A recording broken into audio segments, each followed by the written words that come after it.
Looking at you, looking at the camera. Right, first. Hello. Makekai, and breakfast with Bob. Poncho Man! Welcome to our 10th anniversary of Breakfast with Bob from beautiful Huggos on the Rocks. We are brought to you by HOKA, Polar, UCAN, Velofix, Normatec, Active Canyon, Form Goggles, Amp Human. Our championship edition will be at Four Seasons Resort, Hualalai. Our next guest, 9th here last year, Corinne Abraham. Corinne, how are you? I am good. Thank you, Bob. It's lovely to be back. Thank you for having me. How about a round of applause for Corinne Abraham joining us? Thank you. Thank you very much. Got our studio audience. We love that.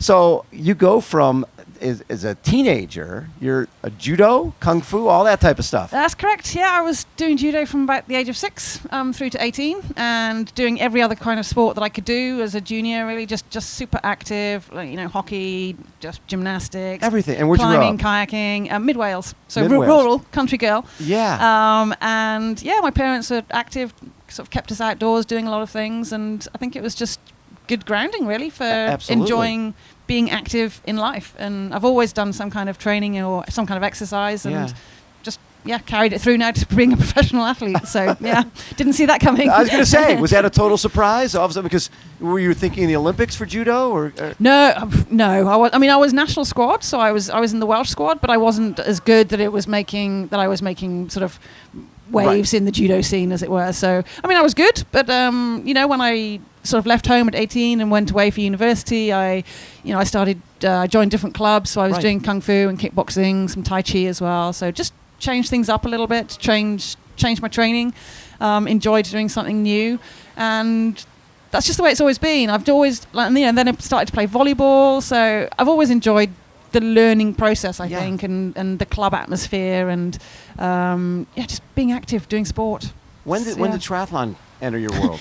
So I think 2004. I think I did London Triathlon, the Michelob one. Yes. And it was a sprint distance, I think. I did it. It was a challenge, and a friend of a friend was doing it, and they wanted somebody to train with, so I'll sign up and do it. And then they never did it, so I was signed up and entered, and went and did that. Your friends backed out, and you ended up doing it. Yeah, thanks for that. And you did well. Yeah, no, I did well, but then I put it down again. I was like, oh, that was triathlon. That was good. I checked it off the list. But didn't have, I was really busy with work. I was fully into. I was a new lecturer at a university at the time, so I was, very. You had a real job. I was learning the ropes at work. Yeah. And that was challenging enough, and I put it down again, and then some years later, my boyfriend was doing Ironman Zurich, and I went to watch him race. Yeah. And this Ironman thing, I'd never seen it, and watching that race, I thought, now there's a challenge. And it was the challenge. I thought, I quite like a go at that. And the year before, I'd done Race Across America, the bike race, as a team you of did a 4. relay team, Race Across America. That's correct. Yeah. So I'd done that, and I'd enjoyed riding the bike, and the whole challenge thing. It was nice to do something different, something that seemed absurd. Right. And that's what Ironman seemed. It seemed absurd to swim that far and then bike that far, and for me, the real challenging part, I thought, was being able to run a marathon off the back of it. I'd run a couple of marathons, but I thought that they sort of pushed me, not to the limit, but they'd really pushed me, and it was pretty uncomfortable.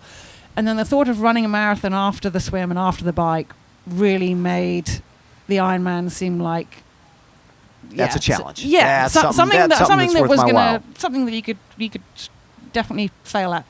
Yeah. so I thought, let's try one of those.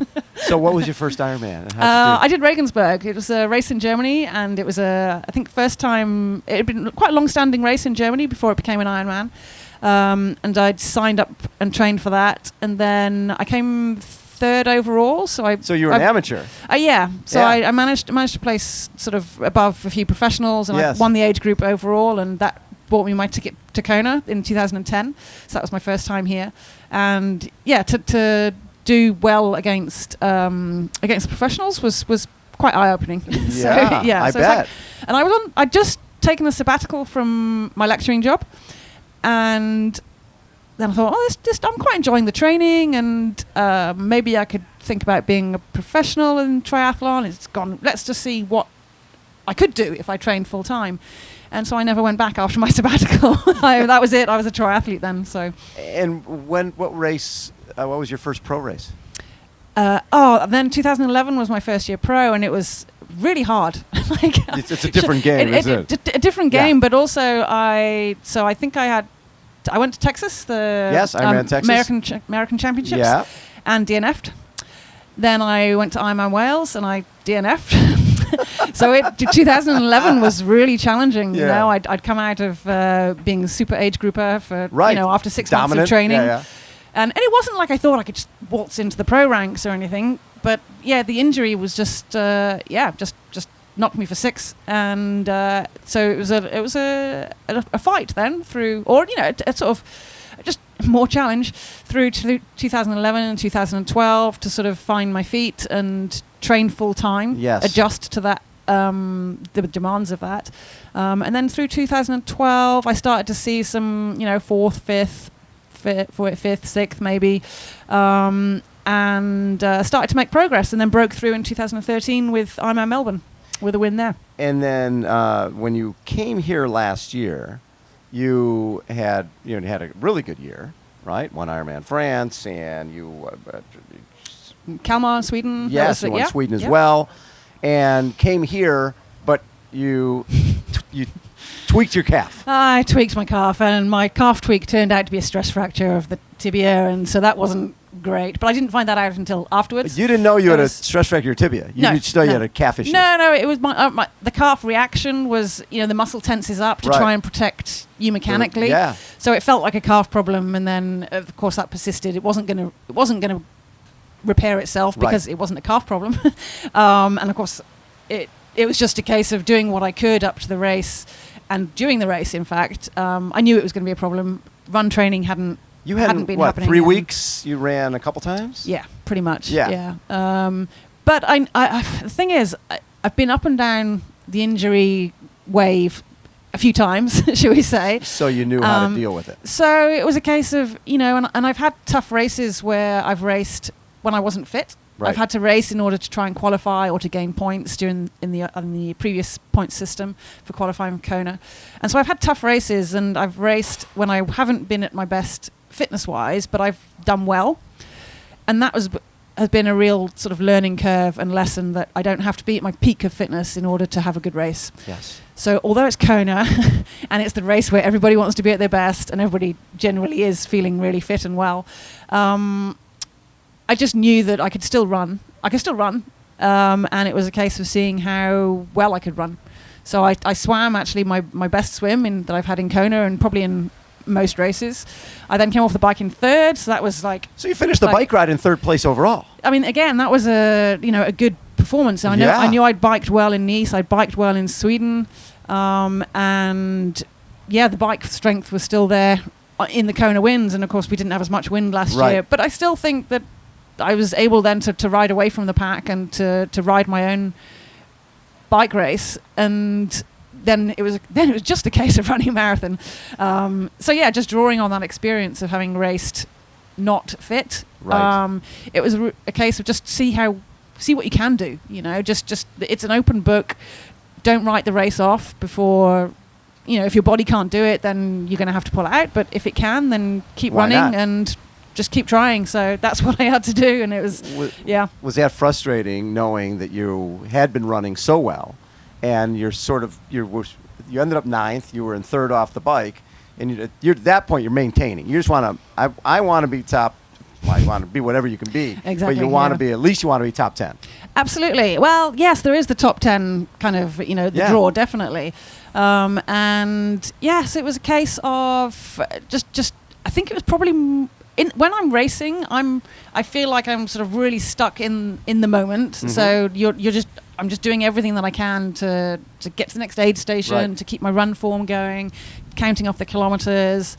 And actually, I think the frustration was probably felt more at home for the people watching, because I've come off the bike in 3rd, Corinne's having a really good race, and then I'm sort of sliding down the rankings. And I know how much everybody at home is supporting. Right. You know, so for all the athletes, and it must be really frustrating and really hard for everybody who supported me to see that slide. If you like. Right. I mean, like I said, I was just in the moment trying to just do everything I could to not lose any more places, but still trying to fight to get to the finish line. I didn't know if my body would be able to do that. So I just kept running and kept thinking, whilst you can run, keep running.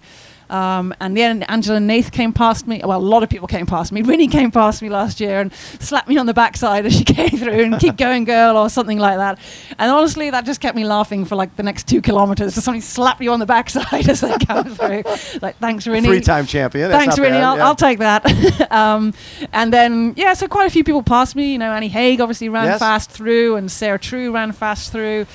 And it was just a case of, like I say, maintaining. And I think Angela came past me coming out of the energy lab, and obviously at the energy lab you've got the turnaround, so you can get a clock on where people are behind you. And I was like, just try and stick with Angela now. Just try, and so I did. I managed to pick up the pace a little bit and stuck with Angela for basically all the run home.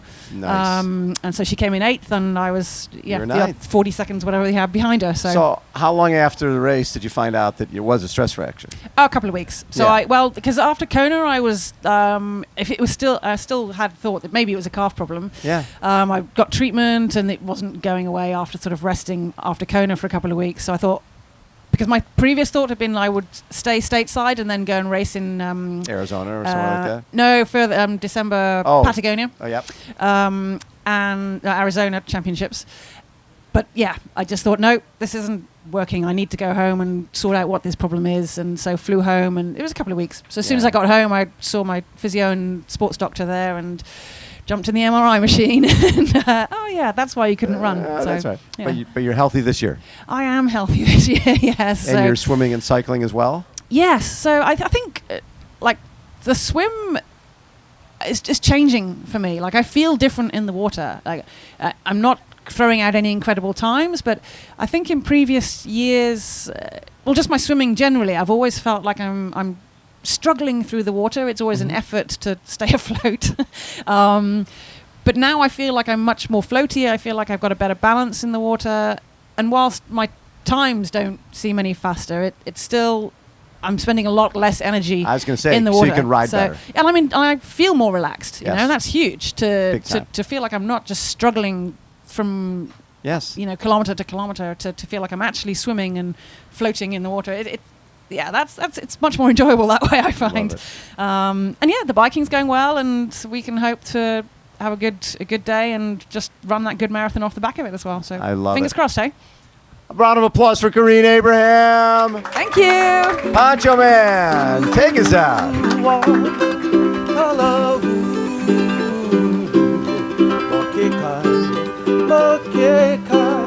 And breakfast with Bob.